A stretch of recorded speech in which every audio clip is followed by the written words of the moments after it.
Bienvenidos a nuestro curso virtual de Geografía para el segundo grado de secundaria. Les saluda el profesor Andy Ortiz Tomasto. Recuerda que la consigna de esta semana es "Soy solidario cuando ayudo a mis padres". El día de hoy vamos a conversar brevemente sobre el relieve amazónico del Perú. Y para eso empezaremos viendo cómo es que se divide esta Amazonía. Observemos el siguiente mapa. Vemos en color verde todo el territorio que abarca la zona de selva del Perú, que ocupa más del 57% del territorio nacional. Por lo tanto, es más grande que la mitad del Perú. Y acá debería vivir mucha gente, pero lamentablemente la gente se concentra en la zona de costa, que es una franja muy pequeña. Volviendo a la Amazonía, esta parte en color verde oscuro forma parte de la selva alta, mientras que esta zona en color verde claro forma parte de la llamada selva baja. De esta manera, no podemos hacernos una visión general. En cambio, si realizamos un corte transversal, eso quiere decir, si hacemos un corte de esta manera, horizontal, y luego volteamos la imagen, vamos a observar lo siguiente, más o menos como lo que planteaba Javier Pulgar Vidal. Una zona ubicada al lado oriental de la cordillera de los Andes es toda la selva. La parte inmediata a la cordillera de los Andes es la selva alta, por eso que se da el tránsito de la zona de sierra a la zona de selva baja. Eso es la selva alta, también llamada como ceja de selva, ubicada a una altitud aproximada de entre los 1000 y los 400 metros sobre el nivel del mar. Y a continuación, más al oriente todavía, la selva baja, que es también llamada llanura amazónica y tiene una altitud aproximada entre los 400 y los 80 metros sobre el nivel del mar. Ambos conocidos como la región oriental del Perú, porque se encuentran a oriente de la cordillera de los Andes. Comencemos analizando la selva alta. ¿Qué tipo de relieve vamos a encontrar en la selva alta? Por ejemplo, los valles. Son valles de tipo longitudinal, son valles muy amplios. Y así tenemos, por ejemplo, el valle del Huallaga, entre los departamentos de Huánuco y San Martín, caracterizado por ser el valle de mayor extensión de la selva del Perú. Vamos a encontrar el valle de Chanchamayo, en el departamento de Junín, caracterizado por su producción cafetera y de frutas. El valle de Oxapampa, en el departamento de Pasco, que tiene un gran potencial turístico porque en la época del siglo XIX y siglo XX fue poblado por extranjeros de la zona de Europa, específicamente de Austria, de Alemania, ¿no? y fueron a habitar esta zona. Y finalmente el valle de Bagua en la región Amazonas, el departamento llamado Amazonas.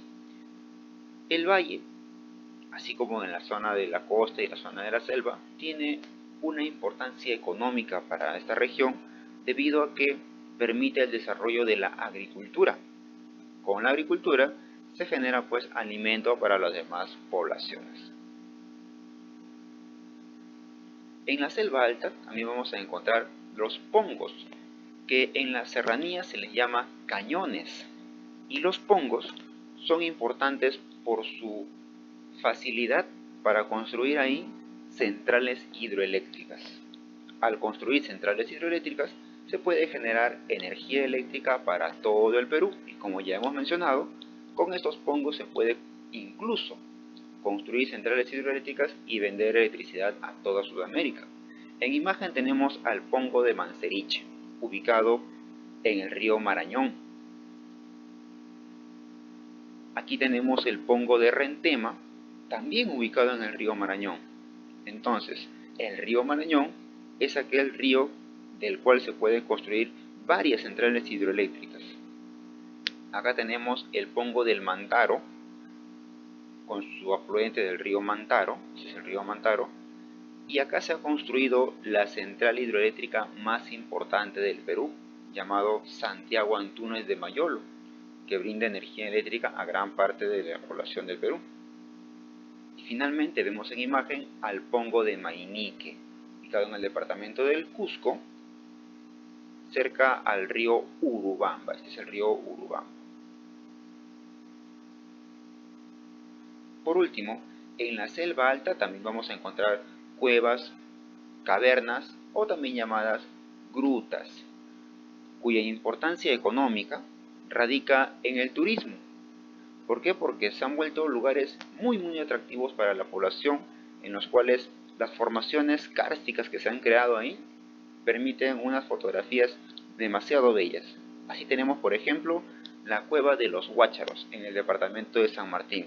Profesor, ¿y guácharos? ¿Qué son los guácharos? Bueno, yo te estoy mostrando en imagen esta avecilla que es el guácharo.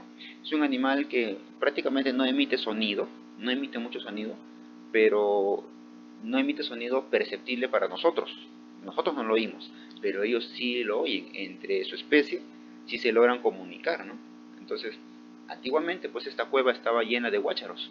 Cuando el hombre lo descubrió, estaba llena de guácharos. Ya ahora con la actividad turística los guácharos han migrado. Son aves nocturnas, aves que pueden volar con facilidad dentro de esta cueva, a pesar de que está muy oscuro, pero con la presencia constante del hombre han tenido que migrar. Ya no los vamos a encontrar ahí.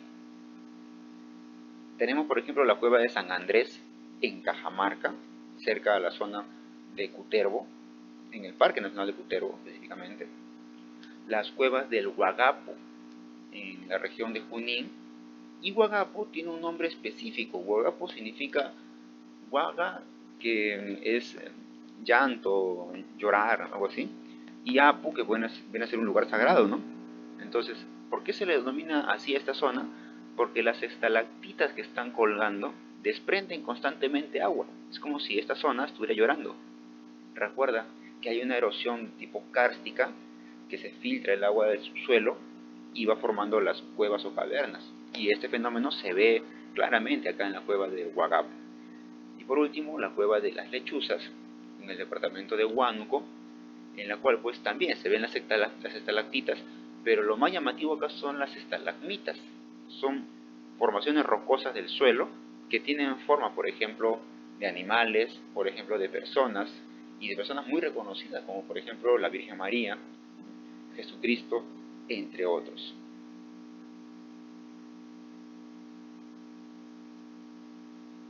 En la región de Selva Baja vamos a encontrar los siguientes relieves importantes. Por ejemplo, los filos amazónicos. Son colinas con abundante vegetación porque son la continuación de la selva alta. Es decir, aún se encuentra a relativa altitud, a unos 400 metros sobre el nivel del mar. ¿Y por qué se llena de vegetación? Porque toda esa zona tiene abundante nubosidad, tiene mucha niebla. Entonces, al estar constantemente rodeada de agua, pues de vapor de agua, genera esa vegetación en esta zona. Esos son los filos amazónicos.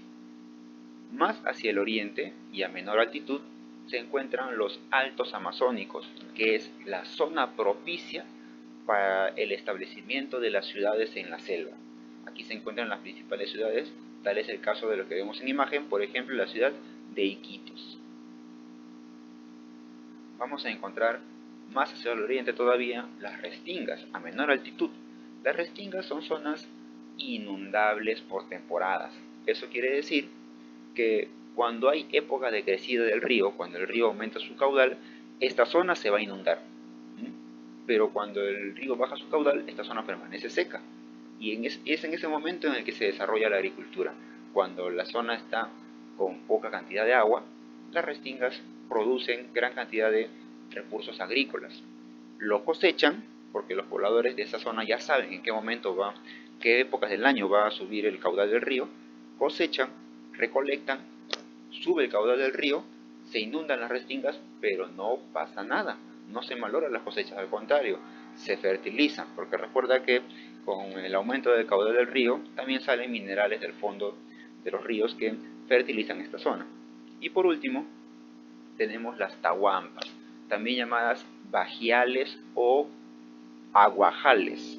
Estas sí son zonas completamente inundadas. Todo el año están cubiertas de agua, pero a pesar de eso se desarrolla la agricultura. Por ejemplo, del aguaje, por eso se le llama aguajales. y bajiales, porque son las zonas más bajas de la selva baja, ¿no? Ya valga la redundancia. Las restingas son zonas más pantanosas, inundables por temporadas, mientras que las tahuampas sí son zonas inundadas todo el año. Pero a pesar de eso, hay agricultura. En la selva baja también vamos a encontrar que estos ríos que están acá, tienen una característica peculiar. Tienen esta forma, mirad, este recorrido. Se le llama meandro. Son ríos en forma de S, en forma sinuosa, en forma de serpiente, se le dice. Como el río Ucayali, como el río Amazonas, como el río Marañón, el río Urubamba, entre otros. Estos meandros tienen esta forma porque la zona es completamente plana. Es como si tú echaras agua en una mesa y el agua va a ir para donde se le ocurra. ¿Por qué? Porque no hay un recorrido, no hay un surco, no hay un camino, no hay una pendiente. No es como si estuvieras en un sub y baja, pones agua en la parte de arriba y el agua va a tener un solo recorrido y se va a ir hasta abajo.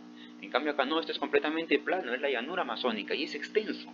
La pendiente es mínima acá, entonces el agua toma cualquier recorrido. Y en algún momento, este agua, por ejemplo, este río vino por acá, mira. Por acá, dio la vuelta, y al bajar su caudal, esta agua se quedó emposada acá, y se ha formado un tipo de lago. Mira, esto es agua. El río sigue circulando por acá, pero acá se ha formado un lago. Y este lago tiene un nombre, allá en la selva lo conocen como cochas, o también lo llaman tipishkas. Pero estas tipishkas, en el lenguaje geográfico, se llaman lagos de tipo herradura. Mira, me parece una herradura. Esas herraduras que le ponen a los caballos y que le ponen en la puerta de las casas, una herradura. Recuerda, los meandros y las cochas o tipishkas vamos a encontrar también en la selva baja. Veamos qué dice nuestra autoevaluación. La primera pregunta es: ¿hacia qué lado de la cordillera de los Andes se encuentra la región amazónica? ¿Occidental, sur u oriental?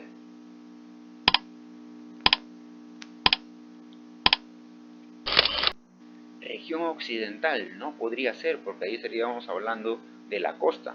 Región sur, bueno, la cordillera de los Andes tiene todo ese recorrido de norte a sur en el Perú. Por último, nos quedaría la región oriental, también llamada el este, es decir, a la derecha de la cordillera de los Andes. La siguiente pregunta nos dice: ¿cuál es el valle más extenso de la Amazonía peruana? ¿El valle del Rentema, Huallaga o San Andrés?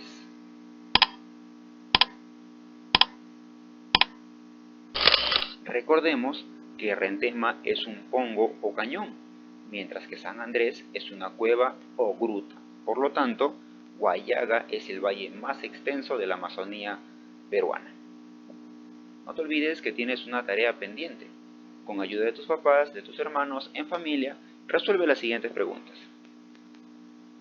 Desarróllalo, practica y estudia mucho y nos encontramos la próxima clase. Hasta luego.